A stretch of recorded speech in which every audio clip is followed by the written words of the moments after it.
Okay, welcome to another edition of Real Estate Investor Talk. And sitting here with me is John Rabie, and John Rabie is the chairman of Rabie Property Holdings. He's a property developer, a very successful one.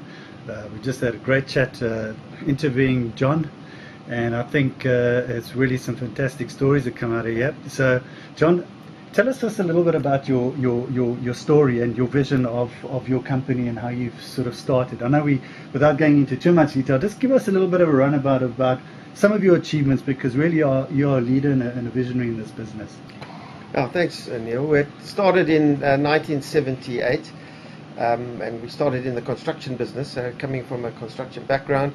But the love and the feel for property was very much part of the basis of getting into the real estate industry. And so we thought that construction and building would be the pre-runner to eventually putting out the products that we do today in the form of residential developments, commercial and retail developments. So I think also with having the construction background, it assisted us in understanding the numbers better and the probabilities and the returns, etc. So yeah, that was the start, and it then spanned over 35 years, culminating, or let's say starting with the concept of plot and plan and show houses in the late 70s and early 80s, the growth of the housing market in the apartheid days, where lots of subsidies were available, and to first-time home buyers, captured that market.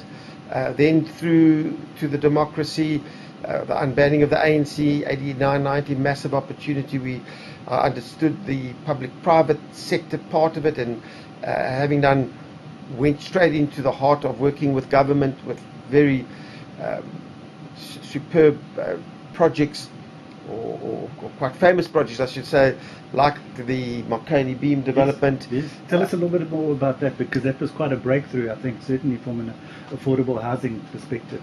Yeah, well, Marconi Beam, we always saw being involved at that stage in quite a bit of affordable housing, that the impoverished community or the disadvantaged community were actually the key to getting real mixed-use urban developments underway, where if we could rehouse the communities that were living in shacks into formal housing, we could have cross-subsidize that through the use of the balance of the state land on those properties to create very vibrant mixed-use projects where you have commercial, residential, retail all working together, which is working against at that stage the old apartheid regime's philosophy of planning to the new urban democracy, where we can work, live and play in one spot. In other words, people that work in your factories or work in the shopping centers can actually live and walk to work. That was the concept, and with great success at Marconi Beam, which is just right opposite Century City, which is our flagship development. Was 6 billion rand development, rehousing of poor community of 2,500 units, and today a thriving mixed-use project. Expand a little bit on that Century City, because that is an incredible development. Tell us. Century City, I think, evolved. We had acquired attractive land from Nedbank at the time, who were the owners who taken it over from Monex, and we weren't quite sure, because Century City sat with Canal Walk, it was the biggest shopping centre in Africa, and approximately the entire Century City of 1.3 million square meters of bulk, but the residential market hadn't been tested, and that's where I saw the gap, and we saw the gap in Rabie, together with my partners, Leon Cohen, my partner of 35 years, that we would try or launch a residential development right opposite the shopping centre, just with the canal being filling the gap. And that was right at the start of the boom, this great boom we had in 2003, and from there evolved acquiring Century City from Nedbank, the rights, and today we are probably 75% through, and it's got a critical mass, and it's an ongoing, thriving, mixed-use city that's been evolved, and a very exciting one, and with all the major commercial guys all there, your big major tenants, your shopping centres pumping, and of course the residential all working together to create this urban space. Great. And now, John, you seem to have found a new sort of excitement. You've launched now your new brand. Tell us a little bit about Signatura and what actually made you move into Signatura. Yeah, I think it got to a stage where I decided that this stage of my career, with it coming to, I suppose, the latter part, that I would want to form or create my own private label. And that was really the thinking behind it. Obviously, being a major shareholder in Rabie with Leon, was to move into something where Rabie wasn't active in, and the idea, the concept came from the renewal, the re-urbanization of the inner part of Cape Town, being Sea Point, Green Point, Frederick, and areas which need renewal, and taking existing buildings and modifying them, or using the rights that they have in place to densify, which is in line with the city's policy of re-energizing the city, but also creating more economic development in these areas.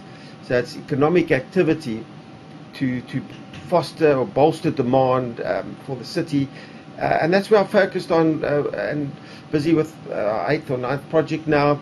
And basically what we're doing is building these projects and finishing them, and we have my philosophy is behind the triangle, with the 3 aspects of the triangle being the topping architecture and decoration, interior decoration and landscaping, and coupled with that, value. So creating value products in the inner city, finishing and completing them, and showing the prospective purchasers what we can do. So it's excellence, absolute excellence in all aspects, and specifically in quality, and that's working great.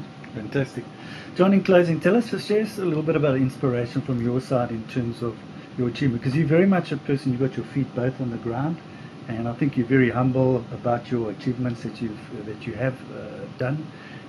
Don't you want to just share a little bit about your personal philosophy of life and property development, and because you are a leader, you're a visionary, you're a leader in the business, but you're very humble about it. Thank you. Well, I've tried to, through this period, keep my feet on the ground. It's a very turbulent industry to be in property. It's multifaceted. It's got lots of things that affect it.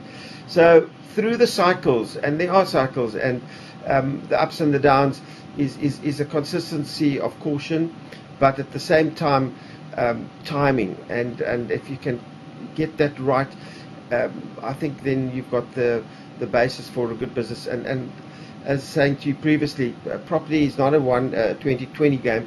It's a 5-day game. And over time you create, your vision is created over time. So it's not a quick in and out type of the way we've seen it. So we've created value in our projects. We've created a brand where people come back to buy from us or let from us, and we consistently are very proud of what we've done. And we continue with that excellence in the brand to be able to grow our businesses, and we've been able to do that. And then also our relationships with institutions is one of whereby we know that we are able to understand what the markets are, and in what time or stage of the cycle the markets are, for us to really have a go at it. But it's all about being pragmatic and offering value for money in good areas, and at the same time the consumer or the purchaser or whoever's acquiring or investor is getting value for money. So and we stand by that. So we stand by our name, we stand by our brand, and we stand by the value. Great. So John, just in closing then, I think what is the future for John Rabie and your business? Maybe you just want to give us a little taste of that. Well, we've continued to develop at Century City. It's a city of 1.3 million square meters of bulk. We're about 80% through, 75 to 80% through in that critical mass. It's fantastic to see it evolving, well run by a fantastic management team, and we can see now with the growth And I was just saying earlier on that it's a puzzle, and it's all the bits and the pieces of the puzzle fitting together. So yeah, that gives us great joy and great pleasure watching it, and lots of hard work for the management team, and then for myself with Signatura, continuing to focus in these selected and niche markets, And also outside of Cape Town. and then outside of Cape Town, looking over time. We'll see how the markets improve. We're still in a tough property market. It's five years since 2007, but we are seeing a stability in the marketplace now, and there is buying power for niche products which we're in, and I'm very optimistic about the way going forward. Great stuff. John, I just want to thank you for the opportunity of having a chat with you, and it's really been inspiring, and I've certainly learned a lot, and I'm sure our investors out there have also picked up a lot from it. So thank you once again for the opportunity. Thank you. And all the best for the way forward. Thanks, Neale. Thank you. Thank you.